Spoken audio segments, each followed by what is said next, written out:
பார்த்தீங்கன்னா இது பைத்தங்காய் பீன்ஸ்க்காய் இல்லை, நான் பீன்ஸ் மேலே வெட்டியிருக்கேன். ஏன்னா பீன்ஸ் என்கிட்ட இல்லை. இப்போ நீங்கள் பீன்ஸில் செய்யுங்க, ரொம்ப நல்லாயிருக்கும். அப்படி பீன்ஸ் கணக்கெல்லாம் பைத்தங்காய் செய்யுங்க.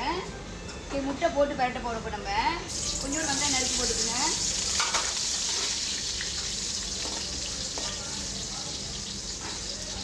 பூண்டு கொஞ்சம் நறுக்கிக்கங்க, ஒரு சின்ன போடல.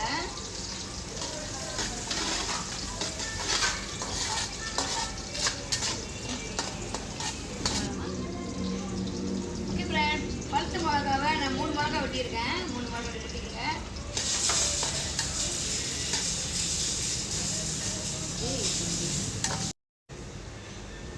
ஓகே ஃப்ரெண்ட், நான் 1/2 கிலோ பைத்தங்காய் வாங்கியிருக்கேன். 1/2 கிலோ பைத்தங்காய்க்கு நான் 5 முட்டை ஊற்றுறேன். 5 முட்டை.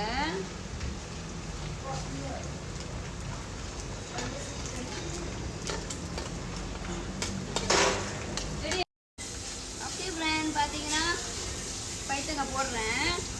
இந்த 1/2 கிலோ பைத்தங்காய் நீங்கள் 5 முட்டை ஊற்றிக்கிட்டா நல்லாயிருக்கும். ஓகே, நீங்கள் பீஜா வந்து நான் கொஞ்சம் எடுத்துருக்கேன். கொஞ்சம் ஊற்றிக்கிங்க, நல்லா வாசனையாக இருக்கும்.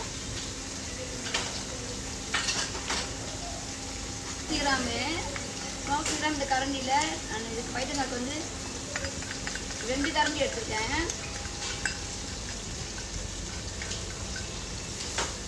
இப்போ பார்த்தீங்கன்னா உப்பு வந்து ஒரு 1/2 கரண்டி போட்டுக்குங்க.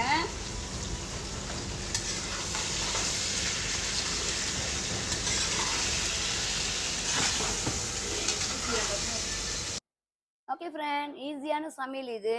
பைத்தங்காய் இல்லைன்னா பீன்ஸ்க்காய் நீங்கள் போடலாம். ஏன்னா சம்டைமில் பீன்ஸ் விலையாக இருக்கும்.